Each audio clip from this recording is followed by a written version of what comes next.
Valerie Joy Harmon was born on December 31st, 1981, in Salem City, Virginia, to parents Sarah Jean Sampson Harmon and Jean Allen Harmon. She had an older brother named Daryl and later a younger brother named Greg. Her family moved to Greenville, South Carolina when Valerie was just 4 months old. She grew up in Greenville and later graduated from Hampton Park Christian School in 2000. She went on to study cosmetology at the Bob Jones University in Greenville.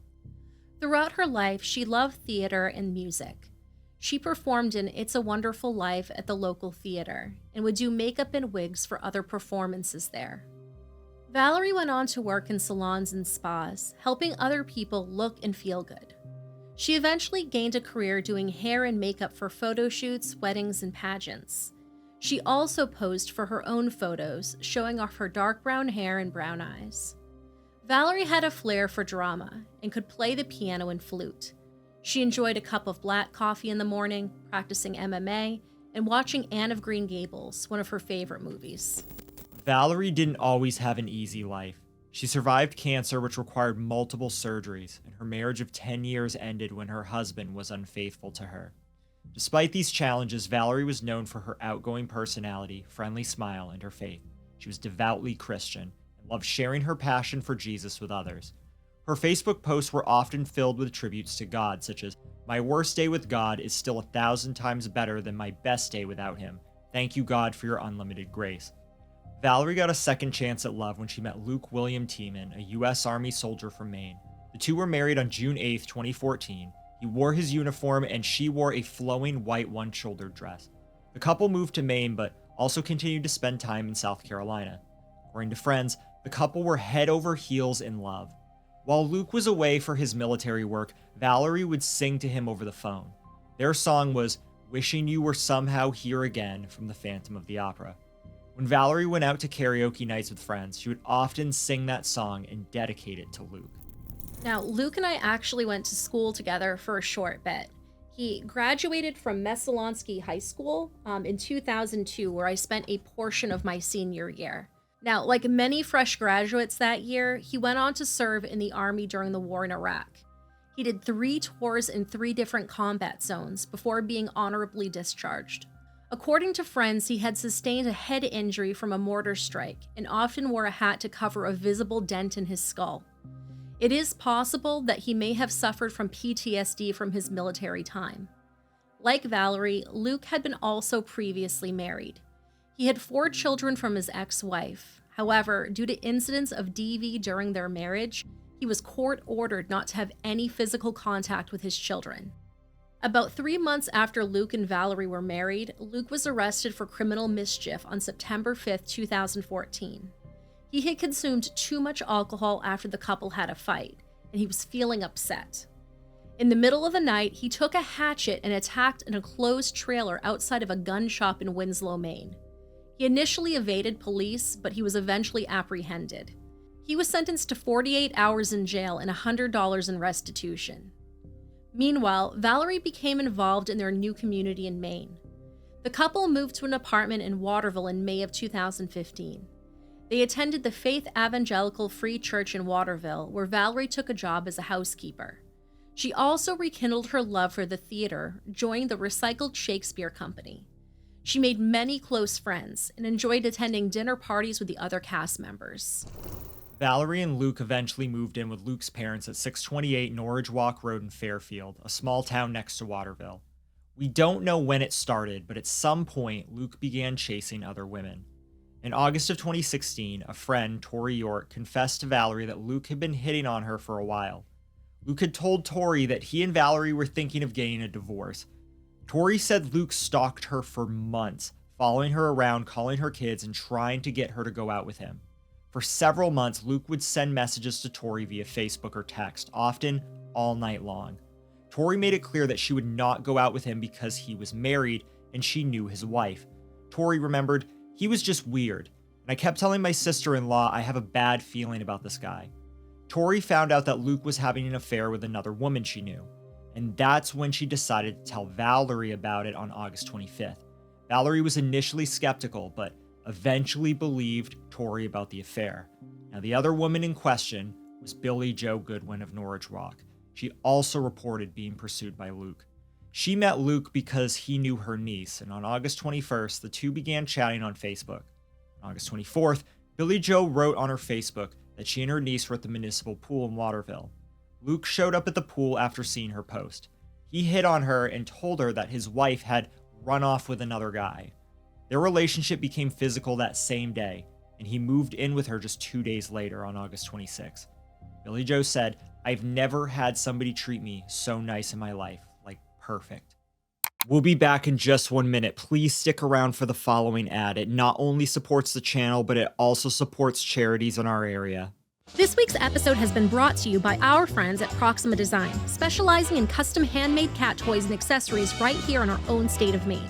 From catnip tacos to watermelon slices, Proxima Design has you covered. They even sell deluxe catnip crinkle bats and coffin kickers for your feline familiar. Best of all, a portion of proceeds go to help cats in need, like Miss Marbles, who was recently diagnosed with diabetes. Ready to treat the twardy, tappy, or tuxedo baby in your life? Then click the link in the description and tell them Sticky sent you. Thanks, and back to the episode. While Luke was off chasing other women, Valerie's family in South Carolina were beginning to worry because they hadn't heard from her in a while. On August 25th, the same day that Tori told Valerie about the affair, Valerie's mother, Sarah Jean, called her to see if she had phoned her brother for his birthday, and there was no answer. And Sarah Jean realized that the last time she had contact with Valerie was a Facebook message on August 18th. Luke later sent his mother-in-law a text saying that they were good. "Love her so much," he texted. Despite Luke's assurances, Valerie's parents continued to worry as time passed with no word from her. In September, they reached out to Luke, who told them that Valerie had left him on September 8th, and he hadn't seen her in some time. They finally called the Fairfield Police Department on September 9th to report Valerie missing. The police went to Luke's parents' house, where Valerie and Luke had been living, but they were told by Luke's parents that the couple no longer lived there. Police then contacted Luke, who was cooperative. He called the Fairfield police on September 12th to tell them the last time he had seen Valerie was August 30th. He said the two had argued because she wanted to move out and leave him. He offered to buy her some food, so he took her to Walmart in Skowhegan. She didn't want to go inside, so he left her sitting in his red Chevy Silverado pickup truck. He took the keys with him so that way she wouldn't drive off. He came back a short while later. She was gone. He texted her in an attempt to locate her, offering to take her back, but he got no response. The Fairfield Police Department and the Maine State Police put out a missing person report on September 15th. They reported that Valerie had been missing for 2 weeks, was last seen at the Walmart in Skowhegan. She was described as 5 foot 7 inches tall, weighing 165 pounds, with short brown hair and brown eyes. Luke shared the news story about Valerie being missing on his own Facebook page, as well as a picture of the missing person flyer. He commented under one of the stories, "Good news, I just finished today's search with a couple of fine detectives, and one of the last places I saw her, we found a set of, no later than a day old, woman's footprints that matched her shoe pattern and shoe size. They were with another set of male boots in Skowhegan, Maine. We took photos and will continue surveillance. We were talking about bringing in a canine for tracking. Pray we find her." Luke's posts over the next few days seemed to be in response to rumors of his involvement. One post just said, Proverbs 17:4, wrongdoers eagerly listen to gossip. Liars pay close attention to slander. He also posted comments asking for prayers to find Valerie soon. On September 19th, Luke agreed to be interviewed by Samantha York from Channel 6 News Center, Maine. They met outside his parents' house on Norwich Road in Fairfield. During the interview, he claimed that Valerie planned to take her own truck, leave, and never come back. He repeated the story about them going to Walmart together and finding her gone. He said, "I just want her back. Her family wants her back. I've done everything possible." He said that he had been spending time helping his family split firewood, and he had also been searching with law enforcement. He said he'd also been doing his own private searches since he was pretty good at recon and tracking. How have you been? I haven't been. I've been drinking water. The military trains you to stay alive. So I've just been helping my folks out, moving wood, splitting wood, and I've done my own private searches. He said he went to the local homeless shelter and was also trying to get enough money to get a tracking dog to come search for Valerie. He also thought it was possible that Valerie could be camping. When asked if this disappearance was in character for Valerie, he said, I thought I knew her until the last couple of weeks. She started saying some things, but I'm not gonna say anything bad about her. I don't want her to feel scared. I don't want, no one's gonna be after her. No one cares what she's done. Samantha asked if there was anything he wanted to say to Valerie if she was watching. Luke looked at the camera and said, You are loved, and your family needs you, and come back. The police checked Valerie's cell phone records and determined that the last call she ever made was to Luke on August 24th and lasted 13 minutes and 33 seconds. They also checked the video surveillance of the Walmart parking lot where Luke claimed to have last seen Valerie. They were able to determine that his truck had not been at that Walmart at all during the time period when he said that they had been there. On September 20th, Maine State Police executed a search warrant at 628 Norridge Walk Road in Fairfield, the home where Valerie and Luke lived with his parents. They were assisted with Maine game warden search dogs trained to find human cadavers. In less than 5 minutes, Warden Alan Curtis and his black lab named Sig located a body in a shallow grave about 200 to 300 feet into the woods behind the house. As they approached, Canine Sig indicated the presence of a decomposing human body. Warden Curtis could see black fabric and part of a shoe or boot visible about 250 yards down an ATV trail. The police initially declined to confirm that the body was Valerie, but later made the positive identification after DNA analysis. Investigators determined that Valerie had died on August 25th, the day after she used her cell phone for the last time, and the same day that her friend Tori told her about Luke's affair with another woman. This was also the day after Luke had met Billy Joe at that pool party. The same day Valerie's body was found, a detective noticed Luke's truck leaving the parking lot of the Skowhegan Walmart.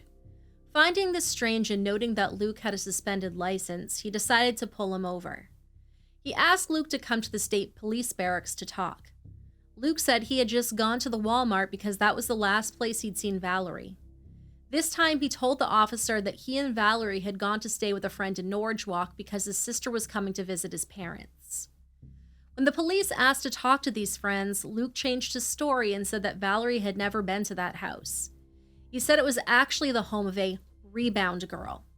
He told them he started seeing the other woman after Valerie started seeing somebody else. He also said he decided it would be better not to tell Valerie's parents that she was missing to save them the worry. The detective asked if Valerie had taken any of her belongings, and Luke replied that she must have expected to be coming back because she pretty much left everything. On Wednesday, September 21st, Luke's mother messaged him saying she was going to take him to the Togus Veterans Affairs Medical Center in Augusta to see a crisis counselor. However, that same day, Luke was arrested about 10 a.m. by state police detectives who located him on Kennedy Memorial Drive in Waterville, near a hotel where he had spent the night. He was taken to the Kennebec County Jail in Augusta. Luke's friends were incredulous at the news of his arrest. Christian Roden, a friend who had lived with Valerie and Luke for almost 6 months the previous year, described Luke as a gentle, deeply religious Christian who went to several churches, liked to help others, and never displayed anger. According to Christian, he was saying that Val was one of the people who helped him settle down after his wartime experiences. He called her his angel. He's not the type of person who you would ever think would do this. He was one of the kindest guys I have known. He was the type of person I could call at 4 a.m. and he would help out. Christian did say that Luke's behavior after his wife was reported missing was strange. He said, "The only thing that was weird to me was that he didn't want to talk about it. That was weird because he usually told me everything. He said he didn't want to say anything bad about her in case she came back. But then 4 days later, told me a weird story that didn't make any sense. He also said that somebody else was in the picture." Christian's mother, Lynn, was also in contact with Luke during the days after his wife was reported missing. She said she didn't notice much change in his demeanor. However, she did find one thing strange. She said, "I couldn't understand why he hadn't reported to police that she was gone. People have fights, and maybe he was taking a break is what I thought. I wasn't jumping to conclusions. I wasn't thinking anything bad, and to be honest, I am still not thinking anything bad. There has to be some reason. There has to be a reason. Billie Joe Goodwin, the woman that Luke had met at the pool party that day before Valerie's death, also spoke with the police on the day of his arrest. They had suggested earlier that she should keep away from him because of his history of DV. She stayed in touch with Luke but asked him to keep away until the investigation into his wife's disappearance was over. She gave the police some knives that Luke had gifted to her sons and revealed that he had contacted her the night before. According to Billie Joe, he texted me last night on Facebook that he missed my boys and saying he loved me. He never came across as upset or angry. I never saw him in a bad mood. I never would have guessed. Even when they found the body, I thought it must have been an accident. Luke told me last night that it was a drug overdose. He said, I don't want to ruin her reputation. Valerie's parents, Sarah Jean and Alan, remember Luke differently. Alan said he always had a feeling that his kindness was just a facade. Still, they accepted him as their own for Valerie's sake. Alan said later, always do a background check. If she was upset or crying about something, he'd just get real close and pet her like a dog. To me, now I look at it and think, that's his control. That always bothered me. Luke initially denied knowing anything about the body found behind his parents' house, but eventually admitted that it was Valerie. He claimed that she was addicted to drugs and that he had brought home heroin for her and loaded a needle. He said that he watched as Valerie took the needle and injected herself. She then smiled at him and stopped breathing. He did not call an ambulance for her, but figured she died of a drug overdose.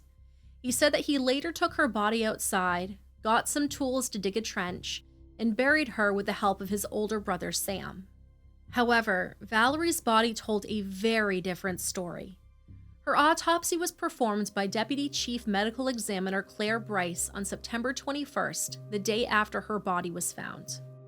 Although the toxicology report showed that her system did contain multiple painkillers, caffeine, and other pharmaceuticals, these were not the cause of her death.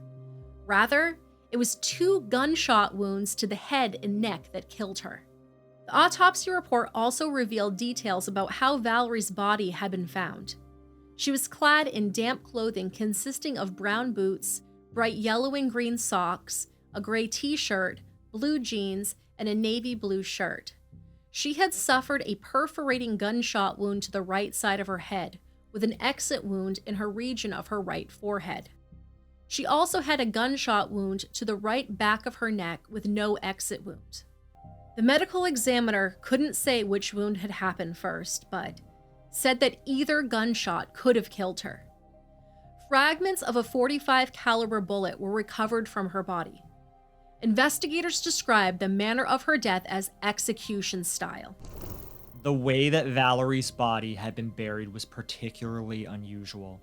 Her body had been wrapped in a blanket and then a body bag before being buried in the shallow grave. Under her body were a bag of Ripple potato chips, an empty Sweet Tarts box, a plaid shirt, a blue and gold knit hat, a bottle of Gucci perfume called Guilty, a mason jar filled with flowers, a man's wedding band, and a love note. This note was written in an apologetic tone and included pet names that Luke and Valerie used together early in their marriage. It began, "To my one and only Joy, flower forever." The words in the note also read, "I love you, Valerie Joy T. I'll love you forever. Rest in peace, my heart in Jesus." This was signed with an X and O, hugs, exclamation points, and an apparent reference to Luke's nickname, Lukey the Bear. These nicknames and phrases match those in other notes found among Valerie's possessions saved as marriage mementos. A .45 caliber Citadel handgun was found in Luke's parents' bedroom along with ammunition. This gun was determined to be the weapon used in the homicide. Luke's DNA and his father's DNA were found on the weapon, and Luke later confirmed that the gun belonged to him. Bloodstains were also found in the home on and inside Luke's red Chevy pickup, and on Walmart receipts found in the truck. Luke was moved to the Somerset County Jail in East Madison, where he was held without bail. His first court appearance was on September 23rd, where he did not enter a plea. His defense attorney was Stephen Smith. Assistant Attorney General Leanne Zanea prosecuted the case. It was during this trial hearing where the timeline of Valerie's disappearance was laid out. She had been killed on August 25th, 15 days before her family reported her missing, and 5 days before Luke claimed that she had disappeared from Walmart. Luke's arraignment was on November 18th at the Somerset Superior County Courthouse in Skowhegan. He was charged with the death of his wife on August 25th. He pled not guilty and was then led back outside to a transport van. A reporter outside asked if there was anything he wanted to say, and he replied, "God bless our families. God bless Donald Trump." Luke's trial began on April 2nd, 2018. During the trial, he claimed that he made up the story about Valerie overdosing because he thought police might charge his parents with her death. He said that he would not have told that lie if he'd known she'd been shot to death. He also admitted that the items found with Valerie's body were from their bedside table, including the wedding ring that he agreed seemed to be his own. However, he did not have an explanation for how they ended up in her grave. The blanket found wrapped around Valerie's body had a distinctive print. The same blanket was noted in the background of a selfie that Luke had taken with Valerie just days before their wedding, so it definitely belonged to him. Again, Luke had no explanation for how his possessions ended up buried with Valerie. Luke's defense attorneys attempted to present his brother Sam as an alternative suspect for Valerie's death. Sam was a landscaper and his tools had been used to bury Valerie. However, these tools were kept in an unlocked shed on their parents' property, so anyone had access to them. Luke's earlier claim that Sam had at least helped him bury the body was also dismissed because Sam had been away for that entire week. His boss had driven him to a work site in the mountains, and Sam didn't have a license to drive back. Ultimately, this attempt by the defense to drum up a second suspect was quickly shut down. Luke's defense strongly urged him not to take the stand. He had the right to remain silent, but he ignored their advice and took the stand for cross-examination. He denied killing his wife, but admitted to changing his story to police multiple times. He said he did so to save her parents the worry of their daughter going off with another man to do drugs. He reasoned that if she came back, it would make her look bad. Meanwhile, the prosecution told the story of how Luke was frequently on the prowl for women other than his wife. A witness testified that they'd seen him in early September bragging, "I'm newly single." Prosecution said that he met Billy Joe at the pool party, slept with her the same day, then killed his wife when she found out and confronted him. The fact that he moved in with Billy Joe right afterwards only strengthened this motive. They pointed out how Luke had made up the Walmart disappearance story for the police, and the whole time knowing that Valerie was buried in the backyard. As the prosecutor said, he showed absolutely no concern that his wife was missing. It was only after her parents reported her missing that Luke Tieman spoke with police. It was during that call that he began to spin a tale. The defense did not call on any witnesses to speak on Luke's behalf, aside from Luke himself. In a strange twist, Luke delivered his own closing statements to the jury rather than his defense attorney speaking on his behalf. He adamantly denied killing my beautiful wife and said that there were alternate explanations for all of the evidence against him. He said, it would have helped if they could show a motive. He still offered no explanation for how the items from his bedside table ended up in the shallow grave alongside Valerie's body. The jury clearly felt that the motive and evidence was there because it took less than an hour to bring back a guilty verdict for Luke. He was sentenced to 55 years in prison for killing his wife. He later appealed the sentence and was denied. A man convicted of murdering his wife and burying her body behind his parents' home in Fairfield has lost his latest appeal. Luke Tieman shot and killed his wife Valerie in the summer of 2016. His attorney argued before the Maine Supreme Court that Facebook messages between his wife and another woman about an affair he was allegedly having should not have been admitted. The state used those messages to show the status of the couple's relationship at the time of the murder. The law court ruled against Tieman yesterday. Luke is currently serving out his sentence at the Maine State Prison in Warren. A memorial for Valerie was held at the Fairfield United Methodist Church on Sunday, October 2nd, 2016. A group of about 40 friends and community members gathered to comfort each other and pray together. They sang Amazing Grace, and their voices echoed through the wooden rafters of the church. A friend with Valerie's theater group said, "Everyone that knew Valerie knows that her flame was a flame of light, providing illumination to those around her, and lighting a path of faith and joyfulness." Another friend described her as the brightest spark you could ever imagine. Valerie's friend Emily Fournier said that she and Valerie had been cast as sisters in the play, and the two had formed a bond closer than friends. They would refer to each other as sisters. Emily said, "I never had a sister growing up, and now I have one in heaven. Val was the most vivacious person that I have ever met." In keeping with Valerie's Christian convictions, Valerie's friends urged people to keep Luke Tieman's family in their prayers and not to forget that they are mourning a loss as well. As one friend said, her heart was full of love and praise of God on her lips in everything she did. Valerie's funeral was held on Saturday, October 1st at the Faith Baptist Church in Taylor, South Carolina. She was laid to rest at the Greenville Memorial Gardens. Her gravestone is etched with praying hands and musical notes. It also has a vase to hold flowers, and it reads, Valerie Joy Harmon, December 31st, 1981 to August 25th, 2016. Let the word of Christ dwell in you richly. Colossians 3:16. Valerie's parents, Sarah Jean and Alan Harmon, remember their daughter as someone who loved being around people and gave off a bubbly personality wherever she went. Her dad remembers she would go to bed early and wake up happy. That was her thing. They keep an old voicemail from Valerie just to hear her voice. It says, "Just calling you back. We're driving back from the beach. I left my phone in the car, so I'll try to call you all back later. Love you guys. And yeah, I'll call you all back later. Okay, bye."